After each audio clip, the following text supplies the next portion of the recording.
Vous écoutez Indépendance financière et hypothèque, où l'endettement est à éviter, l'épargne est à l'honneur et où la maison complètement payée remplace la voiture de luxe comme symbole de richesse. Je suis Frédéric Lacharité, courtier hypothécaire à Montréal et au Québec. Je veux vous aider à prendre le contrôle de vos finances, à transformer votre vie. Je vous transmets ma formule pour atteindre l'indépendance financière.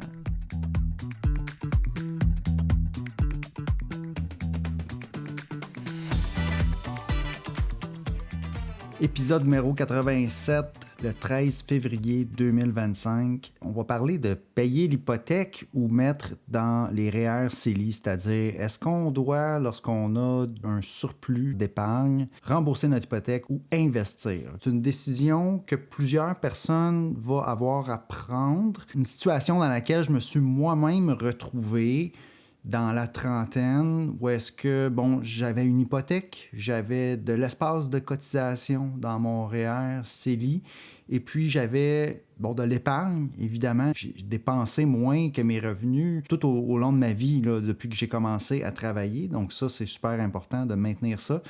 Mais là, à un moment donné, on achète notre maison, on veut continuer à investir. Qu'est-ce qu'on doit mettre en priorité? Est-ce que c'est un ou c'est l'autre?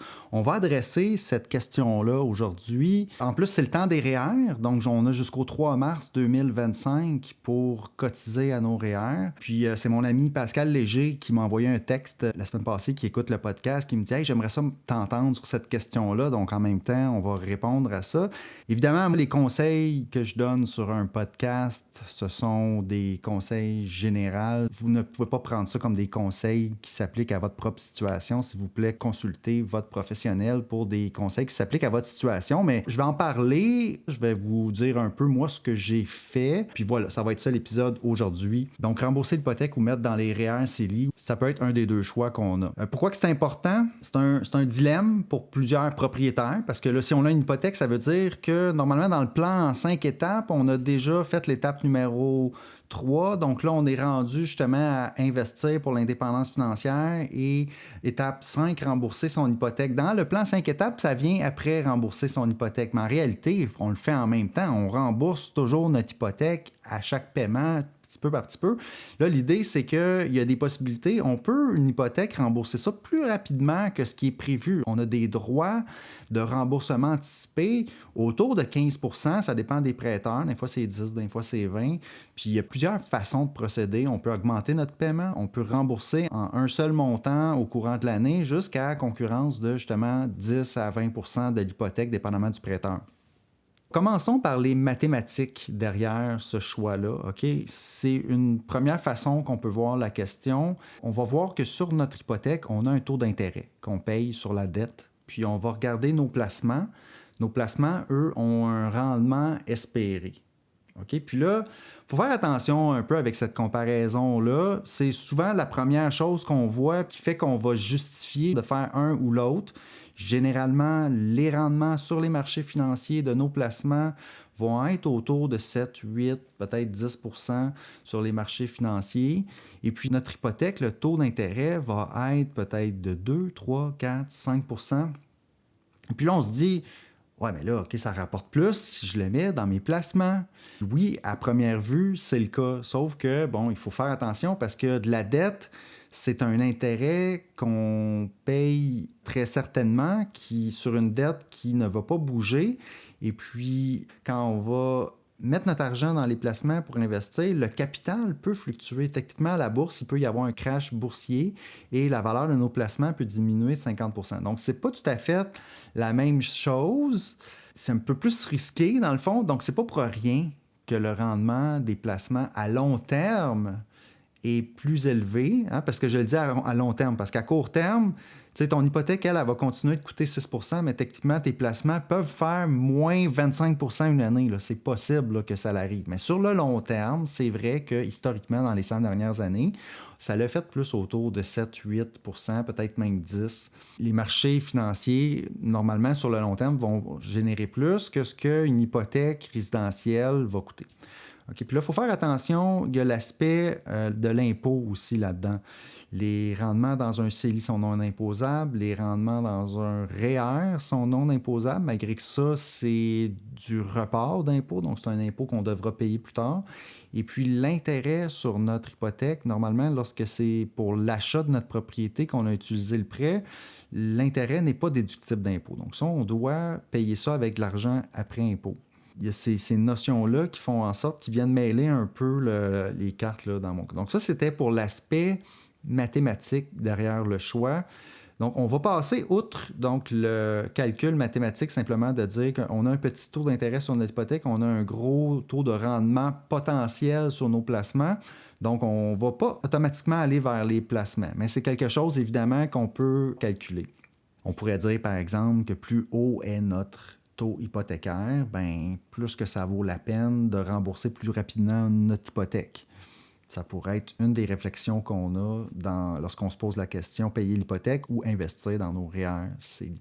Je vais y aller avec les concepts du profil d'investisseur. Donc, si on voit ça d'un niveau profil d'investisseur, on va séparer ça pour que ce soit simple en 3. On va dire conservateur, équilibré, puis risqué. Okay? Quelqu'un qui est conservateur, qui aime la sécurité, pourrait décider de rembourser son hypothèque en priorité. Parce que lui, c'est la paix financière, parce qu'il a une faible tolérance au risque, comprend peut-être moins les placements, ou en tout cas n'aime pas tant le fait que justement ces placements peuvent diminuer en valeur, alors que sa dette, elle va rester bien réelle pendant ce temps-là. Donc, elle ne va pas prioriser de mettre dans ces investissements qui, eux, n'ont pas de garantie de rendement nécessairement, tandis que lorsqu'on rembourse notre hypothèque, on est certain que le montant qu'on vient de rembourser, on ne paye plus d'intérêt là-dessus. Donc, automatiquement, on paye moins d'intérêt. Donc, il y a une garantie. Le profil d'investisseur conservateur pourrait décider de prioriser, de rembourser l'hypothèque avant. Ensuite, si on y va avec le risqué, si on va à l'autre extrémité, bien, celui qui est investisseur long terme, qui a une forte tolérance au risque, lui a fait le calcul justement que ses rendements sur le long terme vont générer plus que le taux d'intérêt sur son hypothèque. Donc lui, il pourrait décider d'en mettre un peu plus dans ses investissements que de rembourser l'hypothèque. Puis moi, je vous avoue qu'au début, lorsque j'avais mon hypothèque, c'était un peu la façon que je pensais. C'était un peu mon style, mais plus que les années ont avancé, ben moi, je l'ai déjà dit, j'ai remboursé mon hypothèque à l'intérieur de 13 ans. On peut calculer ça sur 13 ans, là. Donc peut-être les 7 premières années, j'avais pas en priorité de rembourser mon hypothèque, même que dans cette période-là, en fait, j'ai pu retirer de l'équité pour investir dans l'entreprise où je travaillais. Mais quand même, au tout début, lorsque j'ai acheté la maison, j'ai mis 20%. Donc, en partant quand même, je voulais pas emprunter le maximum. J'avais dans l'idée qu'éventuellement, mon hypothèque, elle serait remboursée, que ma maison, elle serait achetée. Donc, j'avais quand même cette idée-là en partant. Mais j'avais un profil peut-être d'investisseur long terme. J'avais lu beaucoup de livres, puis je voyais bien que oui, les placements sur le long terme, c'était autour de 10%. Puis je voyais que mon taux d'intérêt était autour de 3-4% sur mon hypothèque. Donc, je faisais le calcul de cette façon-là. Mais c'est le moins le cas aujourd'hui. Si vous écoutez d'autres épisodes de podcast, je prends d'autres choses en considération maintenant. Puis ensuite, si on continue là, avec le troisième profil d'investisseur, c'est l'investisseur qui serait équilibré, mettons 50-50, donc le mix équilibré. On irait rembourser un petit peu plus vite notre hypothèque à 50%, puis mettre l'autre 50% dans nos placements. Okay? Ça serait une autre approche qu'on peut prendre. Okay? Donc là, on avait l'approche mathématique au début. On avait l'approche du profil d'investisseur qu'on peut considérer pour prendre la décision. Autre aspect qu'on peut prendre en considération, c'est d'y aller avec la méthode Dave Ramsey, les baby steps que j'aime beaucoup, les 7 étapes de Dave Ramsey. Donc là, vraiment, lorsqu'on va se retrouver devant cette décision-là à prendre, payer l'hypothèque plus vite ou investir dans ses REER CELI, c'est qu'on va être à l'étape 4, 5, 6 des baby steps. Okay? 1, 2, 3, c'est se sortir de l'endettement puis de faire notre fonds d'urgence. Donc là, je vais prendre pour acquis qu'on a déjà fait ces 3 étapes-là. C'est-à-dire qu'on n'a plus de dette de consommation, on a notre fonds d'urgence et puis on a acheté notre maison. Donc là, on est rendu aux étapes 4, 5, 6. Et puis, il y a à l'étape 4, mettre 15 à 20 de notre revenu annuel pour la retraite. Donc moi, j'aime beaucoup cette règle-là. C'est une règle du pouce qui dit qu'au cours de notre vie, lorsqu'on travaille, si on met 15-20 de notre revenu brut par année pour la retraite de côté, on va bien s'en tirer financièrement. On va avoir certainement quelque chose à la retraite. On va être capable de bâtir notre richesse basée là-dessus. Il y a des millions de personnes qui l'ont fait. Okay? C'est une recette qui est éprouvée. C'est une façon de faire qui est vraiment sécuritaire et on ne se trompe pas si on utilise cette méthode-là. Lorsqu'on dit, OK, est-ce que je devrais payer mon hypothèque plus vite ou mettre dans l'investissement? Oui, mais est-ce que je mets mon 15 minimum annuellement, 15 de mon revenu pour la retraite? Donc ça pourrait être notre barème, ça pourrait être notre règle du pouce, ou est-ce qu'on met ça minimalement? Une fois qu'on a fait ça, si on en a de plus, on pourrait là, rembourser l'hypothèque avec. Puis j'aime beaucoup cette approche-là. OK, j'aime beaucoup cette approche-là. Quand vient le temps de se poser la question, est-ce que je paye mon hypothèque ou est-ce que je mets dans mes investissements? Oui, mais j'ai-tu mis mon 15 pour la retraite annuellement? Le reste, j'irai rembourser mon hypothèque. Ça, je trouve que c'est une belle méthode. On n'a pas de décision à prendre. On se fie à un système éprouvé.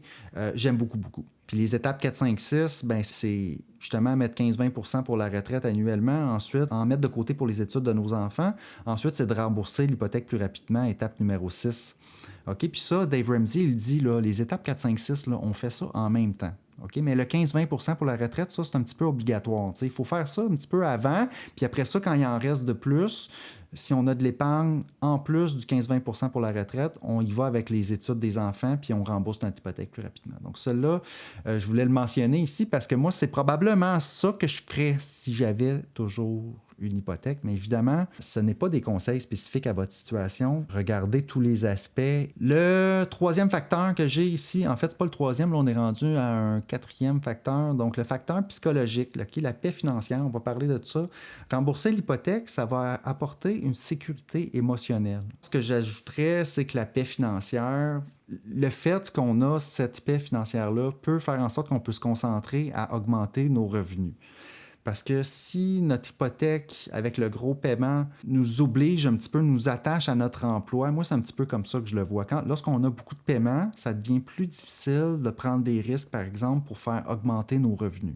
OK? Donc, aussi simple que ça. Donc, j'essaie d'avoir le plus de paix dans ma vie, dans toutes les sphères de ma vie possible.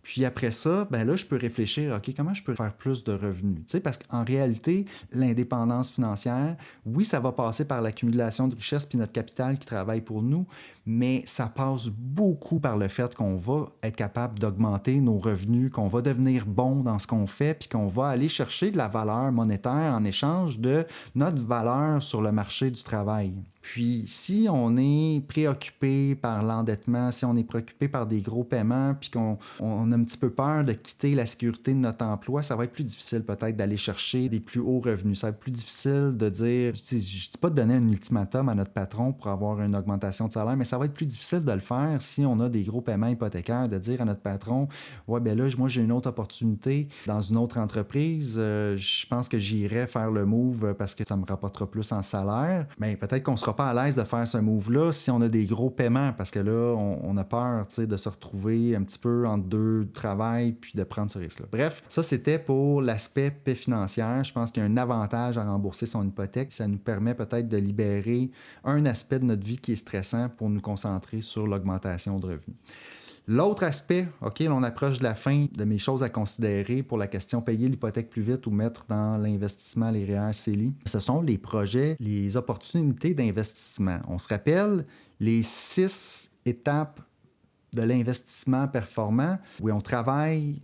Ensuite, on met dans nos placements, puis éventuellement, il faut réussir à accumuler un capital pour aller investir dans des projets rentables, soit de l'immobilier ou soit des projets entrepreneuriaux. On va aller au-delà du rendement du marché financier que procurent les placements, environ 10 %, puis on va s'en aller vers les entreprises, l'immobilier, où est-ce que là, on va pouvoir avoir du 20-25 % de rendement sur notre argent. Pour se rendre à cette étape-là, il faut commencer à travailler, commencer à accumuler. Moi, je pense que c'est une bonne chose d'acheter notre résidence principale, commencer à la rembourser au complet. Et puis, oui, en mettre dans les REER, dans le CELI, là, il y a une distinction à faire. Si on met dans notre CELI, on va pouvoir le retirer peut-être pour investir justement dans des projets, des opportunités d'investissement immobilier et puis entreprise. Si on met dans nos REER, ça, c'est vraiment pour la retraite. C'est un petit peu plus compliqué. Normalement, ce qu'on va mettre dans les REER, on ne voudra pas le ressortir en cours de route pour investir dans des opportunités d'investissement immobilier puis entreprise. Donc ça, il y a comme ça peut-être à prendre en considération lorsqu'on va choisir entre CELI et REER. Mais là, aujourd'hui, c'est pas l'idée de dire est-ce que je devrais mettre dans mon CELI, est-ce que je devrais mettre dans mon REER. Ça pourrait être un autre épisode de podcast. Mais rembourser l'hypothèque, pour moi, c'est un autre avantage par rapport au projet d'investissement, les opportunités d'investissement immobilier entreprise, c'est que si on rembourse notre hypothèque, l'argent reste quand même disponible sous forme de refinancement où est-ce qu'on peut sortir l'équité puis acheter des actions dans une entreprise privée ou aller mettre un cash down sur de l'immobilier. Okay? Moi, c'est comme ça que j'ai procédé. J'ai acheté ma résidence principale et puis après quelques années, j'ai refinancé pour sortir de l'argent pour acheter des actions dans l'entreprise privée où je travaillais. Okay? Puis ça, c'est un avantage pour moi de dire, OK, je vais rembourser mon hypothèque parce que les fonds demeurent disponibles si une opportunité survient. Ça peut être vrai aussi pour le CELI. On peut mettre dans le CELI, mais malgré que le CELI, je préfère pas le sortir, mais oui, le CELI, on peut le sortir. Éventuellement, je ne voulais plus de dette, donc ce que j'ai fait même quand j'ai upgradé de maison, quand j'ai emménagé avec ma conjointe, on voulait une plus grande maison parce que là, on était plus de personnes dans la famille. J'ai sorti de l'argent du CELI pour payer ma maison parce que je ne voulais plus avoir d'hypothèque. Donc, tu sais, le CELI est flexible pour ça, donc ça c'est bien, mais aussi lorsqu'on rembourse notre hypothèque, on peut aussi refinancer si on trouve une opportunité d'investissement rentable. Tu sais, moi, je ne veux pas refinancer ma maison pour des rénovations, je ne veux pas refinancer ma maison pour payer une voiture, je ne veux pas acheter une plus grande maison en allant chercher une nouvelle hypothèque, je vais vouloir l'accumuler puis payer tout ça cash parce que je ne veux pas revenir à une hypothèque où est-ce que l'intérêt n'est pas déductible d'impôt. Si j'emprunte, c'est juste pour des opportunités d'investissement rentables, donc 20-25% et plus. En ce moment, j'en ai pas, j'ai aucune dette, j'ai pas ces opportunités-là devant moi, puis c'est bien correct, puis je suis bien à l'aise, puis je fais d'autres choses, et puis tout est beau. Donc, ça fait le tour, je dirais, OK, de ce que je voulais parler sur la question de payer l'hypothèque plus vite ou mettre dans les REER CELI. En conclusion, il n'y a pas de réponse universelle, mais il y a des principes financiers. T'sais, vous pouvez y aller, en premier, oui, l'aspect mathématique, le taux d'intérêt, on peut considérer ça. Ensuite, on peut regarder notre profil d'investisseur. Est-ce qu'on est quelqu'un de conservateur ou qu'on a un profil plus agressif ou qu'on est correct dans le milieu? Personnellement, dans le milieu, je pense que je suis dans le milieu agressif, je dirais. Ensuite, s'en remettre aux baby steps, donc de Dave Ramsey, s'en remettre aux 5 étapes, mes 5 étapes pour atteindre l'indépendance financière, c'est similaire là, au baby step. Mais je vous dirais le 15-20% pour la retraite, puis ensuite, ce qui reste, on rembourse l'hypothèque avec. Donc ça peut être une autre solution. Ensuite, considérer le facteur psychologique de la paix financière. La paix financière, ça peut peut-être nous amener à aller chercher plus de revenus. Puis ensuite, considérer que l'argent qu'on met sur notre hypothèque, elle pourrait servir pour des opportunités d'investissement. Puis éventuellement, ça va faire qu'on va aller plus vite vers l'indépendance financière. C'est correct de rester à travailler à salaire, puis mettre dans nos REER CELI dans les marchés financiers. On peut s'en tenir à ça. Le mouvement FIRE, c'est ça, c'est qu'on va épargner le plus possible, on va mettre tout en REER CELI sur les marchés financiers, puis on va épargner agressivement pour éventuellement arriver au niveau FIRE où on souhaite aller. C'est possible. Mais il y a un autre aspect qui dit, ouais, mais est-ce que c'est pour moi d'aller vers des projets, donc soit d'immobilier ou d'entreprise, des projets d'investissement, des opportunités? Cet aspect-là aussi peut faire en sorte que là, vraiment, on va s'enrichir puis qu'on peut se rendre à l'indépendance financière plus tôt. Donc, j'espère que vous avez apprécié l'épisode numéro 87 sur la question payer l'hypothèque ou mettre dans les REER CELI. Sur ce, je vous souhaite une excellente semaine et un bon cheminement vers l'indépendance financière.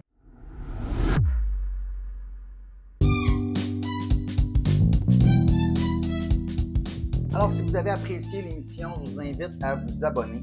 J'ai aussi une page Facebook à laquelle vous pouvez vous abonner. Ça s'appelle Frédéric Lacharité, courtier hypothécaire. Vous verrez passer mes publications hypothécaires quotidiennement. Si vous avez des questions ensuite d'hypothèque pour moi, achat, renouvellement, refinancement, n'hésitez pas à communiquer avec moi en prenant rendez-vous. L'adresse parleravecfred.com, c'est un site, ça va vous mener directement sur mon calendrier. Vous pouvez choisir la date, l'heure, choisir le moment qui vous convient pour prendre rendez-vous. Ensuite, par courriel à hypothèque au pluriel, donc hypothèque avec un S, à commercial frédériclacharité.com, téléphone 514-243-8994. Toutes ces infos-là sont disponibles dans les notes de l'émission. Puis ça me fera plaisir de parler d'indépendance financière et d'hypothèque avec vous.